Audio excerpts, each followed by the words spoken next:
Good evening. My name is Vitautas Biekša, as I was already introduced. I represent Processoffice, which is a Vilnius-based architectural practice. I'm an architect. We work in field of public space mostly, and today I will be presenting our projects and the presentation I called Reconstructing Identity. Many of projects that I will show deal with the past, deal with history, deal with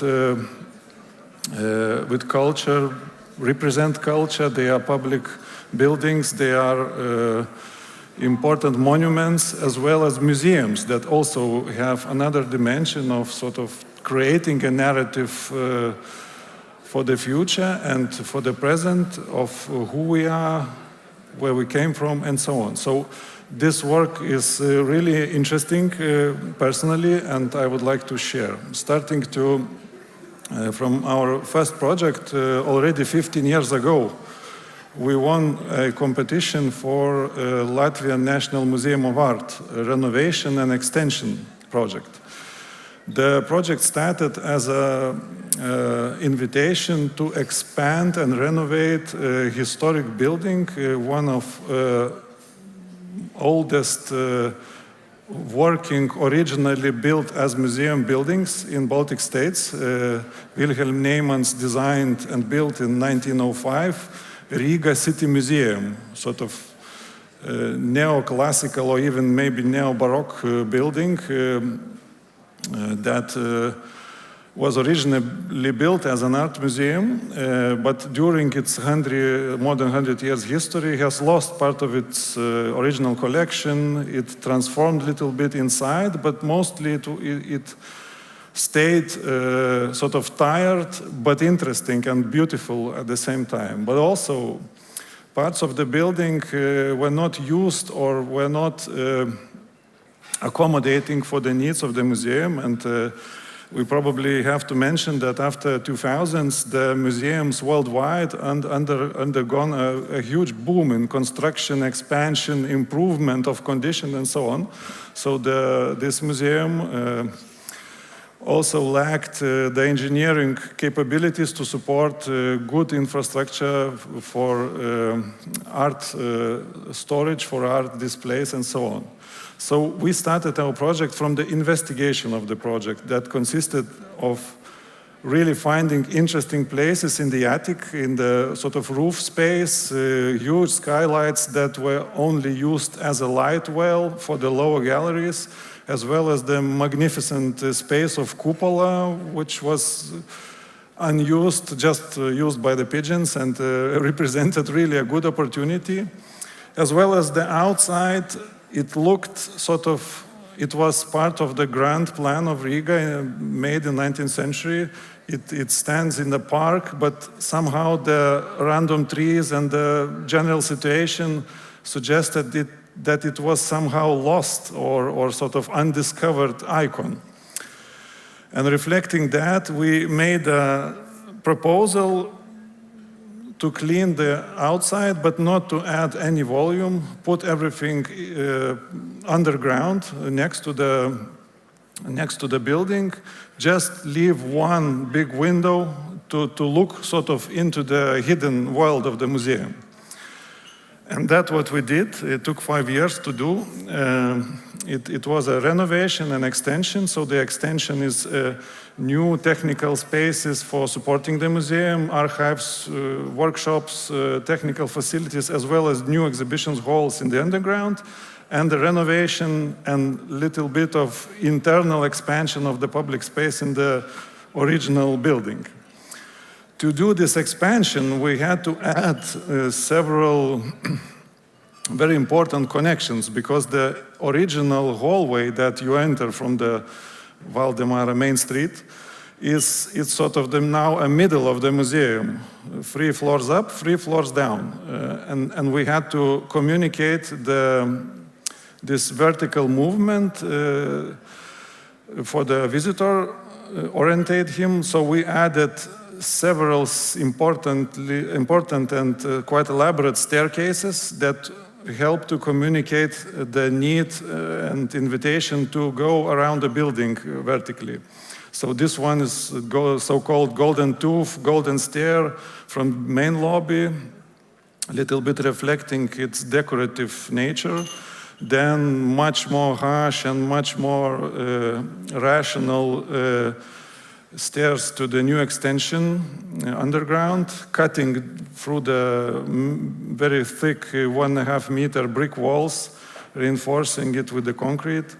Then another one to the attic, to the upper spaces. There were that were light boxes before, so it's white, it's purely technical, steel construction hanging from the top. Then we added a little bit of public spaces in this ground floor previously unused.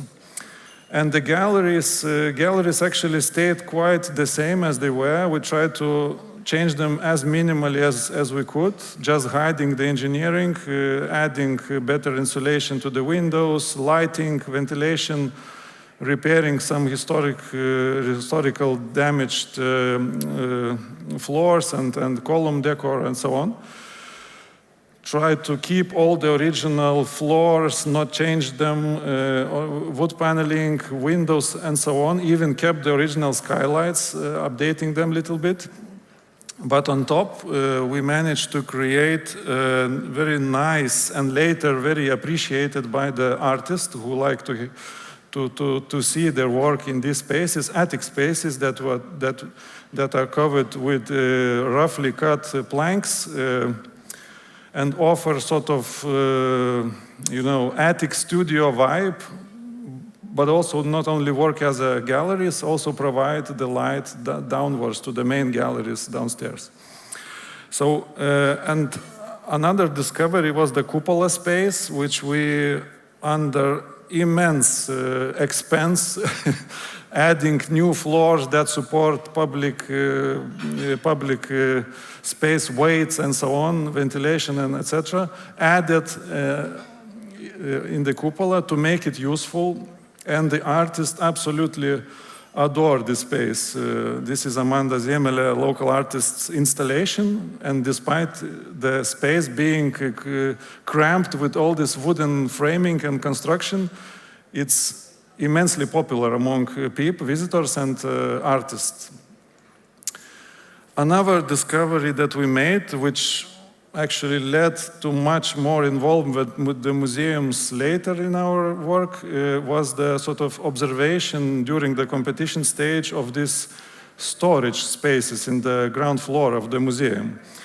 So we observed that these are very cozy and very packed with content rooms, are sort of almost deprived of any, meaningful heating or ventilation, really poor condition. And we tried to play with this idea of this content, overload of content in a small space, in a small room, by designing new extension with accent on these art storages. So most of the national museums have these storages, but usually they are hidden.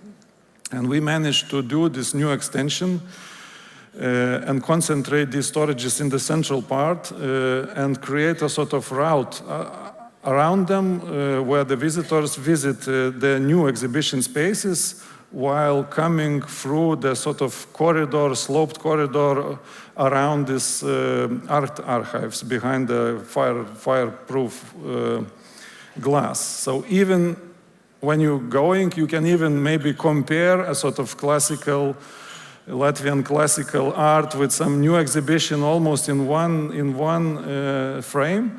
So it was really interesting for us to see this, uncover this 30,000 art objects that are usually hidden in this, otherwise very sparse interior, concrete, Latvian plywood ceiling, and just, as a main feature, the archives under the glass. We designed especially moving shelves to accommodate all these pictures. And then you enter to the a more practical white box type exhibition space, which can be changed, of course, with each exhibition. Then another space which has skylight from the original competition design that you can peer into the museum from the outside. And you can see from the outside, you can see people walking on the glass, old museum, windows to the restoration workshop. So you also get this some kind of overload of content, and the art then has a more context, not only white box context. And then another room, and then you go out and leave the building, sort of a spiral of 8 around the building, and then you get back to the original building and leave.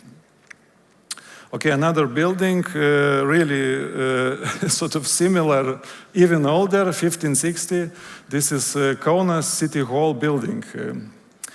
Now looking like this, like a sort of perfect, old city, old town city hall. But actually, when you look at its history, when we started the project, it was a competition to design. We found these plans by the Žybartas Simonavičius, who was an architect in the 60s, one of the early restorers of the monuments in Soviet time Lithuania. The building was in really poor shape. It was a sort of townhouse in the 16th century. Then after Russian Empire occupation, it was unused. Then it was used as a sort of representative building. Then again as a town hall, fires, reconstructions, added floors, demolished attics, and so on.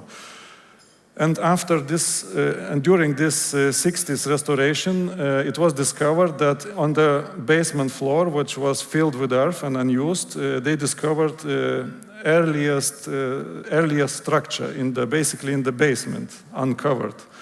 And like it was often the case in the 60s, they decided that it's best to rebuild the Grand Duchy of Lithuania period structure, demolishing the existing 19th century, much later structure inside. So the whole building was, from the inside, brutally renovated, redone using concrete constructions, wooden wooden floor beams changed to the concrete, and so on. What resulted was the sort of difficult to judge interior, partly old. You can feel it's old. Some parts are really old and original. Some parts were added. In the basement, you have original bricks, but also Soviet-type bricks, red bricks. The only interiors that were kept, more or less, there are 2 rooms of this Tsarist period, 19th century interiors. They were kept mostly intact, restored. But for the rest of the spaces, architects were wondering how to do the 16th century Magdeburg right town city hall. So they decided maybe the German or the even better Dutch interiors will suit. And here we can see the famous Van Eyck Arnolfini portrait that they took the lamp and made a sort of interpretation, not in brass, but with red paint. And it was added to the interior in like 1970s, early 70s. So when we started, our goal was not to add any big extensions, not to do any from ground zero changes, just to renovate minimally. So we designed a series of anodized copper furniture and boxes that house additional functions like wardrobes, toilets, and so on. We just placed them inside these existing spaces, cleaned up the spaces, even the fake ceilings that cover the concrete slabs. The ground floor the underground floor was also used for exhibition, just minimally cleaned. We also designed the exhibition. The main hall was also curated, let's say, not changed a lot, but just a little bit cleaned up, matching the colors of the wood from the 80s, 70s that covered the radiators with original paneling from 19th century and so on. And also I have to mention that this building program was expansion of the original city hall building, which during Soviet times only served as a wedding ceremony, civil wedding ceremony place. So now it will be used not only as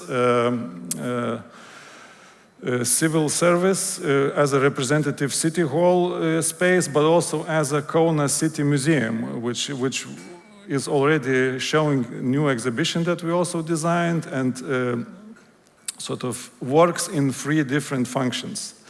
So to accommodate the hotel, we used the museum, we used each possible space, even the little spaces in the tower that show the history of balconies in Kaunas.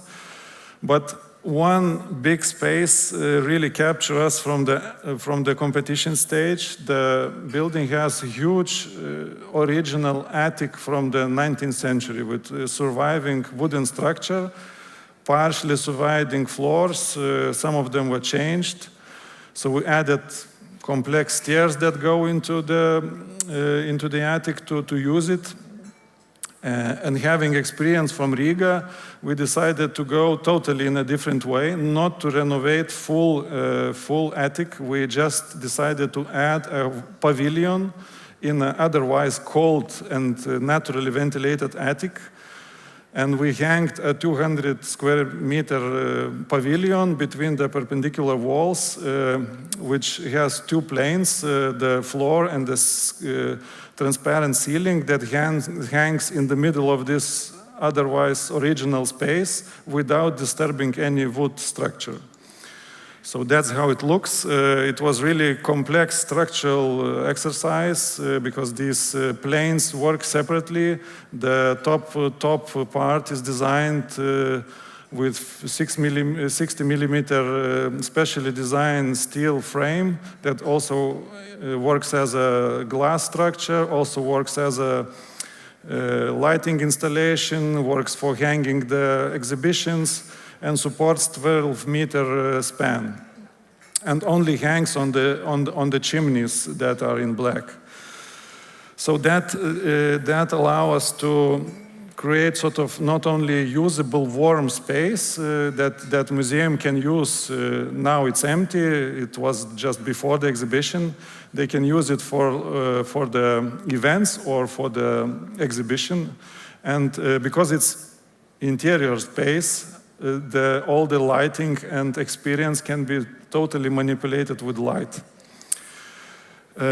Another thing that was very important in this project was building doesn't have any backyard, back facade, or anything like this. So we had a huge challenge of keeping it warm and cool, especially having big halls where people gather. So we need ventilation and air conditioning in this otherwise historic building. So we use this under frame space under the pavilion to install all the HVAC and ventilation systems that support not only the pavilion but also the lower floors. And sort of this first installation was a city sound installation that the artist made, and sort of you lay on these mattresses and listen to the various sounds of the city, and the light can be manipulated in such way that you don't understand really, are you inside, outside, or you can see yourself in a mirror, so it's really can be manipulated. So we really like this solution. Another project, maybe another historic building, part of Castellan's house, part of Vilnius Castle complex, now part of the National Museum. As a separate building, it was destined to be a sort of small 350 square meter size exhibition that is called Understanding Lithuania. And we have 7 rooms, and exhibition has 7 themes that tries to hopelessly to explain what is to be Lithuanian. So immensely complicated task in a complicated building that has very small spaces. So we designed different rooms explaining conflicts, explaining historical changings, explaining movement of people, sort of that brought and taken ideas that are, reflected with your own image. You can see the exhibition. We sort of played with not only with interior design, but also with the digital installation. We have an even portrait gallery, like in London, that we show important people that help to create that what is now called a Lithuanian sort of state. And maybe in more detail, I want to explain this one element, design element, sort of a table, which we specially designed for the room, which had to represent creativity, sort of the whole creativity of 1,000 years of Lithuanian history, how you do it. As most of you know, most of our, most important from sort of elements and historical artifacts from our long history from Grand Duchy of Lithuania are now in Moscow or in St. Petersburg. So we have to improvise and put everything that the best what we have created, meaning the best theater plays, best amber 2,000-year-old amber sculptures, the letters of initiation of Vilnius University, the Baroque books, the Baroque architecture, the 20th airplanes, even the Kaunas modernist architecture from the interwar period. So how you do it? You do a cloud on the table and sort of make the cloud move, that you can both read everything in one sort of view, in one frame, and separately each individual part. So we designed a table that, these elements can be discovered closely, individually. You have the ancient digging tool, the Baroque book, the book from the Renaissance called Art of Artillery that shows rockets and even several stage rockets from the 1600s. And the guy who wrote it, Simonavičius, is the same name as the guy who restored the Kaunas City Hall, so strange coincidence.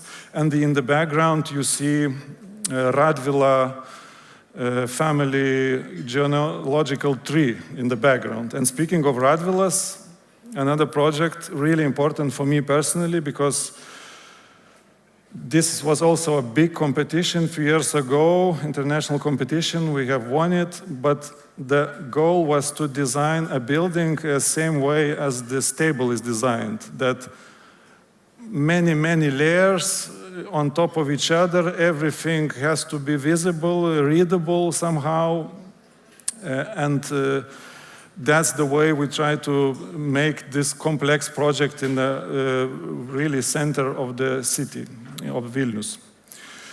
So I will now have to go a little bit more into detail, because in order to understand the complexity and the challenges of the project and sort of our way of thinking, the first and only image for 300 years of this Radvila palace was this medal from 1653.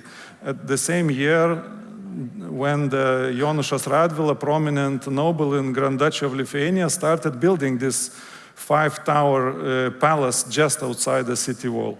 Unfortunately, in 1655, this is from the Polish history books, the war between Moscow and Polish-Lithuanian Commonwealth, and before Soviets, Russians are shown in green, strangely. So the arrows show the sort of where they advanced, and you can see the similar names, Kiev, Chernigov, everything is here, everything is the same. So in 1655, the siege of Vilnius, and sort of Vilnius became occupied for the first time by the Muscovite armies. And it was totally robbed, destroyed, the usual story. Unfortunately, the Radvila Palace was at the construction stage, partially finished, partially under construction. And sort of history went in an unfortunate way for its preservation, because after this Russian invasion, there was such a shortage of people, building materials, everything, that Radvilas abandoned this project for good and basically donated the land plot for the charity that they created for the later development of this area into normal old town structure. So over the years, the Radvila Palace disappeared behind appearing perimeter buildings with courtyards, typical structure that you see around Tallinn or Vilnius Old Town. And first photos of the buildings appear in late 19th century by famous photographer Jan Bullock. He shows how these once Baroque Renaissance palace building were transformed into from 2 floors into 3 floors, used for apartments in quite poor condition. And that condition continued to this stage where the Second World War period photo, where you can not even recognize the U-shape with the towers. It sort of disappeared and became a part of dense urban structure that is Vilnius Old Town. Even in the panoramas, it was not visible. But the pilot of the German bombers released the bombs 1 second at the precise time where they fell on this area. And everything that surrounded the area of the Radvila Palace burned down, and only shells remain of these city streets, having buildings from 17th century, from 19th century, even 20th century Art Deco buildings. And of course, irony is that, of course, in Soviet times, all of these buildings were knocked over, destroyed. But not all. One remained, and even the most interesting building actually remained, housing a Radvila period chapel that was later converted into synagogue. So in Soviet times, of course, no synagogues and chapels, so the perimeter building was turned into shops, and the chapel building was turned into warehouse. But just as this project was supposed to happen, the Mosfilm, the film production company from Russia, from Moscow, came to film another film about the Second World War in the early 60s. So you can see that already the whole perimeter is destroyed. Just the remains of this building with the chapel remain, and they used it for the real, as a backdrop with realistic explosions, and destroyed this chapel and everything else together to use it in a film. And then just this part from the Bullock photos from the 19th century left. The chapel is no more. Then boring period of the 70s, kiosks appear, vague attempts to greenify this open space, just random trees. Next to it, already in the 70s, late 70s, modernist buildings started to appear. And someone just remembered medal.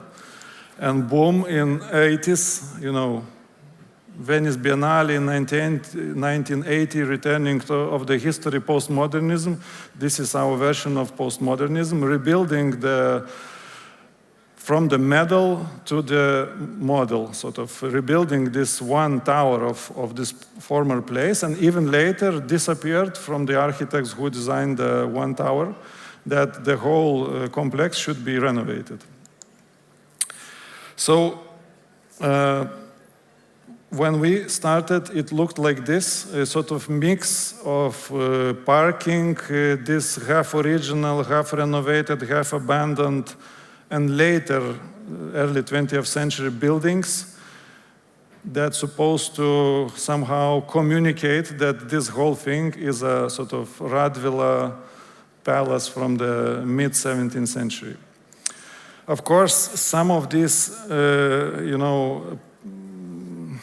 some of the underground structures remained, and they were used for later buildings as a basis and reused for later buildings. And you can trace them in the old maps that you can find all the plans of this later building. This sort of overlaying of many things and memories helped us to formulate our main concept. Concept was we have sort of almost mythical, half-built, half-existed palace with 5 towers. Then we add later structures that part of them stayed and part of them were destroyed, and sort of subtract one from each other, creating sort of hybrid structure where you have added elements from the original Radvila Palace and also marking the sort of now gone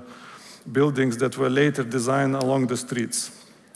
And this is how it looked in the visualization. Sort of it gave us the basis not only for the building design, but also for the landscape, that the darker part is lower and sort of indicates the ground level of the 17th century, and lighter color indicates the area of the building sites, and it's higher, so it indicates newer development that is now under this, remains are under this cover. And they have transformed new volumes that are not full tower, but cut where the later additions appeared. So this gave us sort of a language that we can use it to explain what happened here, that the city was transformed because of various interventions. Later additions were made, and it was not possible in our mind to get back to this original 5-tower design, but half possible introducing transformed buildings, transformed shapes that indicate sort of changes that happened in its long history. So this is the view from the main streets. This is the view that was during the war, but the Radvila Palace was closed from the street for 250 years, and now it will be again visible.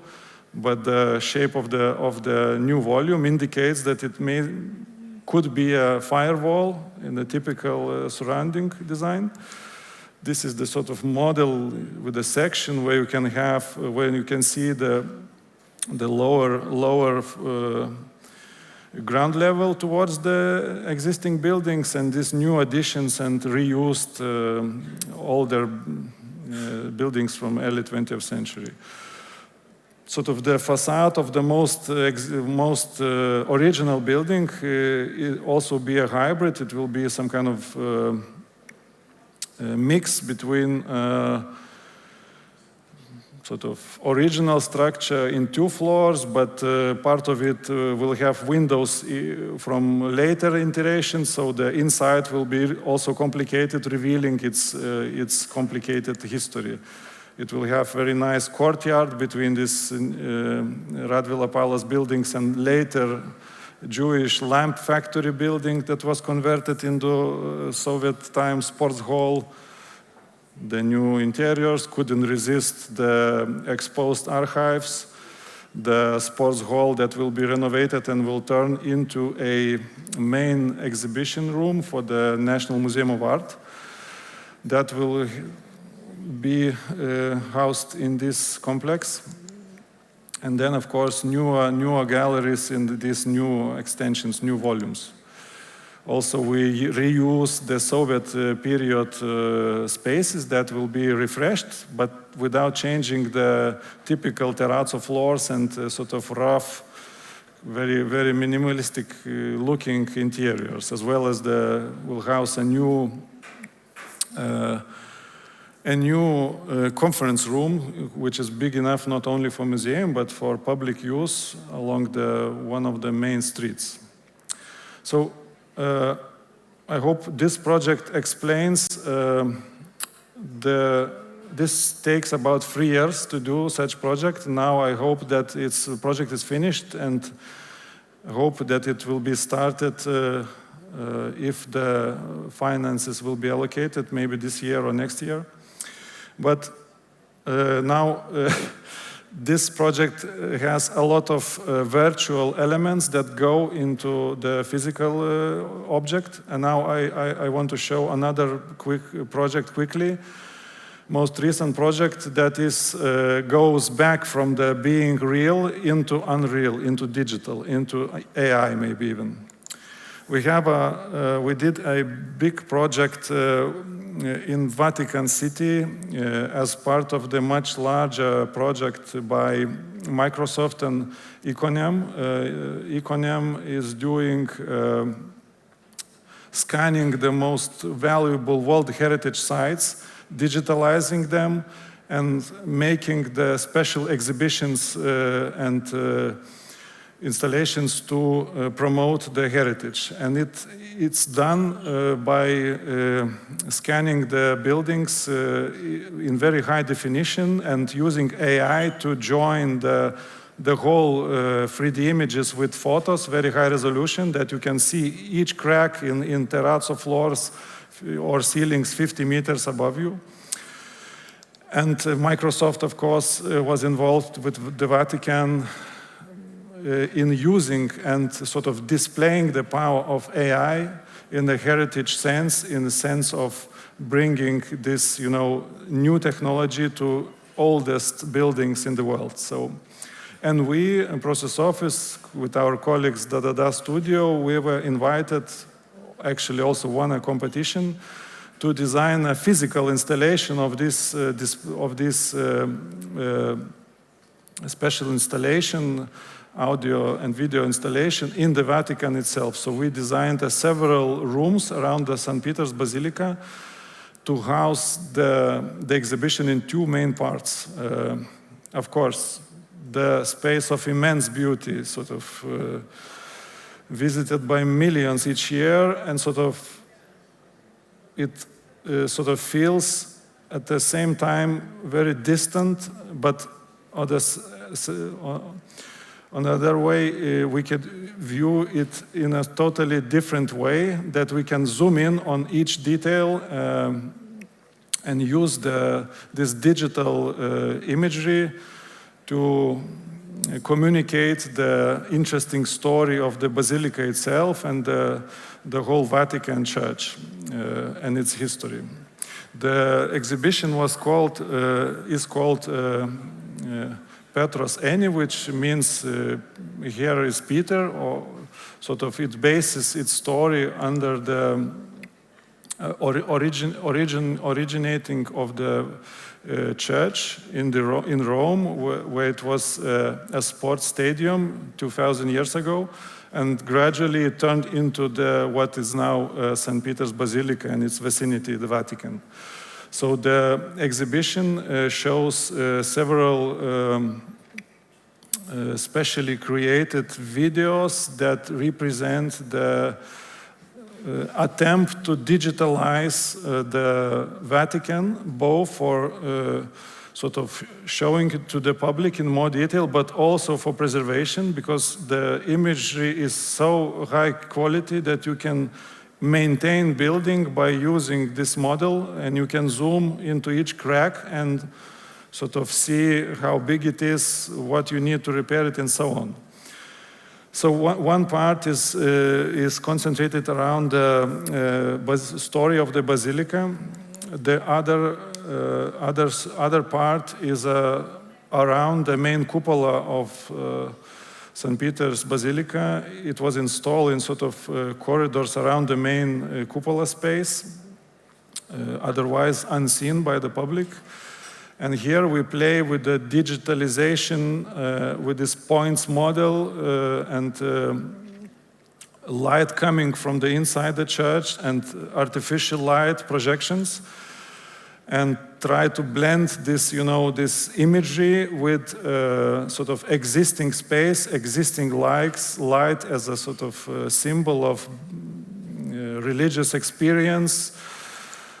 I'm coming from the Catholic country. For Estonians, it may be a little bit different, but just wanted to finish with this with this video because I think it sort of indicates maybe the future of architecture, because it looks almost, atomic level structure, because everything is unreal until you can make it real, and then it's almost undistinguishable from maybe you want to touch it, but it's actually a projection. So, and also the model is in such detail that you can cut it in any way, and the cuts and the plans and sections can be also interpreted as some kind of architectural creations on their own, without referring to the original basilica, but just information that you can see in these sections are really quite beautiful and interesting architecturally. So we tried to sort of create for these images very minimalist, dark copper installations where you can sit and basically admire the beauty of this place and the history. Thank you.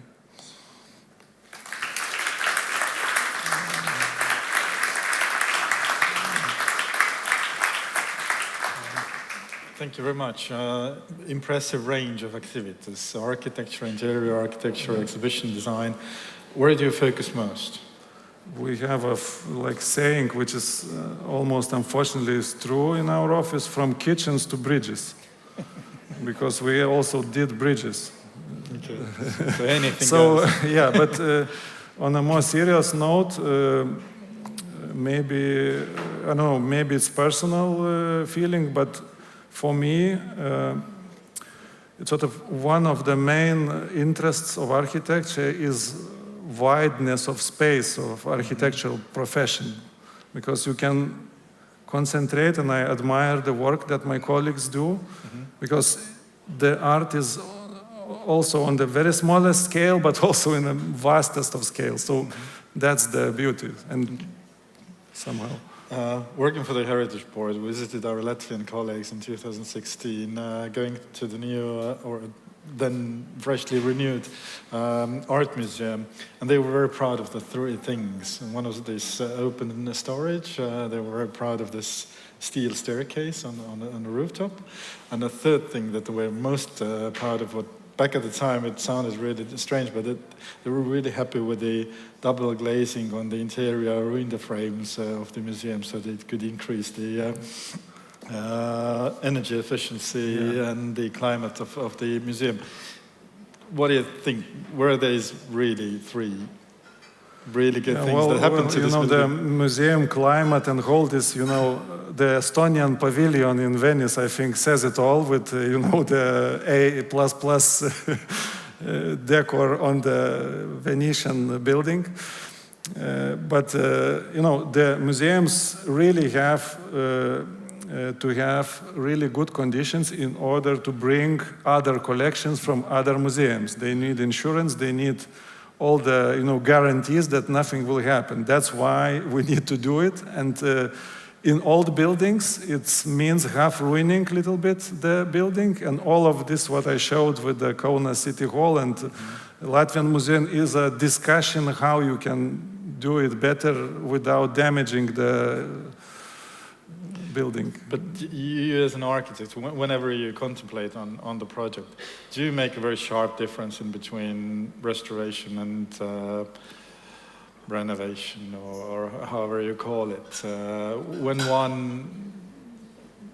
one stops and the other begins? Yeah, this is, when I was younger, I would cut it radically, but now, it depends on the project. Usually, of course, we try to indicate quite sharply that what we do is quite modern, quite radical, all these flying, steel frames and all these copper boxes, but copper, not plastic. So still some kind of historical nuance. Kas meil on saalist küsimus? Mardil on seal mikrofon, mis igatseb teie küsimuste järele. Või keegi on äkki kirjutanud meile slaidosse? Ei ole. kõik on selge. Well, you're still here. If anyone wants to approach and ask specific questions, then thank you very much. Thank you. All the best.